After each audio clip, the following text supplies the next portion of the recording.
Militant food programs. Oh, those militant programs, putting kids on diets, making them count calories and feel a whole lot of guilt over what they eat.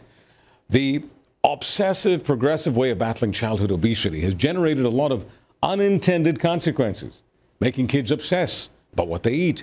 And that's led to an increase in childhood eating disorders. It's called sickness. My next guest has studied the phenomenon extensively. The Body Image Survival Guide for Parents. This is terrific. It's required reading.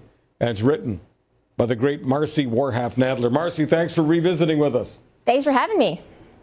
Okay, draw the links for me between trying to educate kids, but ending up dictating to them and then creating little dictators in their own heads, which make them obsessed, which make them overly self-conscious, which makes, it seems to me, and you can back me up on this, makes a lot of them very, very sick. You know what the problem is that a lot of times we think about food in a negative. We always think of what we shouldn't eat or what's bad for us. And you know what? Food is a positive. It's something that we need to survive. And the other problem is that we always think of eating and then punishing ourselves for it afterwards, especially around the holidays, right? And you talk about, okay, or going to a party, and I'm going to eat this, and then I'm going to repent for it by going to the gym. Or, you know, I should be eating healthy, but, you know, I really want to have this thing, and so I'm going to eat this, and then I'm going to feel shame about it afterwards. And what we have to do is stop putting shame attached to food. Food is a good thing. Same way as exercise and being active is a good thing. You don't want to teach your kids that after you eat something that's bad for you, you've got to exercise, because then what you're saying is exercise is a bad thing that we have to do to ourselves because we don't like our bodies, instead of something that we do that's a good thing because we like our bodies. And it's the same thing with food, right? We have to just lead by example. We don't even have to talk so much. We don't have to educate so much. To be honest, as parents, we do the shopping, we do the cooking. What we need to do is bring in foods that are healthy but balanced. You know, I don't believe in good food and bad food. I think it's how we eat, not so much what we eat. Eating a few cookies, eating cake, eating things like that every day, honestly, will not make you sick or overweight or give you diabetes or high blood pressure. It's when that's all you eat. So just bringing in healthy foods, balanced food, and just showing a relaxing mentality around it is going to get your kids to be easy about it. When you go into programs like with schools and things that try to over-educate about food, what happens is, and I say this all the time, I hear from parents who say, okay, we used to sit down for dinner and we used to talk about our day and what was going on, and instead their kids are saying, well, how many calories is that?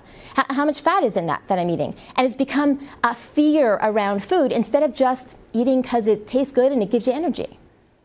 Marci, what happens to a 14-year-old girl? We're told that active teenagers, active ones, need about 5,000 calories a day. So what happens to a 14-year-old girl or boy who is active in general but becomes extremely self-conscious, decides to equate self-worth to pounds, something that you always inveigh against? Don't measure your self-worth in pounds. Right. But they go against that, and they're measuring their self-worth in terms of pounds. So they go from eating 5,000 calories to 500 or 600 or 700 calories. Take me down that road. What happens? You know what happens, though, and it's so easy for that to happen because you can't turn on the TV or a magazine or a newspaper without seeing, you know, new ways to lose weight and how to cut calories. So you really feel like you're doing something wrong if you're not cutting down the calories. And kids don't believe that they need these calories to grow. Look, I hear from parents also who say to me, you know what, my daughter, she's really active and she eats really well, but she's put on some weight. And I say, well, how old is she? Well, she's 13. And I'm like, well, that's puberty and she's supposed to gain weight. So we're all so afraid of this normal weight gain also. So what happens is if your body is working properly, if you're feeding it what it needs to be fed and you're exercising, your metabolism works properly.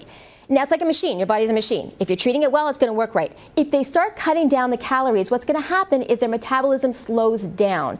And then when they go back to start eating normally, that's when they will put on the weight. So and that's just going to start a whole cycle of eating too little, gaining weight, and all that. But then also what's going to happen is they're going to see once you start eating too little, it starts really, really affecting your brain, and you start thinking you need to eat even smaller amounts and smaller amounts. And then it starts affecting everything. You'll see your kids start to not only get thinner, because that happens later. What's going to happen first is their mood's going to change. They're going to start getting headaches. They're going to start feeling a lack of energy, a loss of interest in school, in friends, in activities. It's going to start affecting them as a whole. So all the things that they want to do and all the things that they've been excelling at, because they're cutting down too many calories, they're going to lose all of that.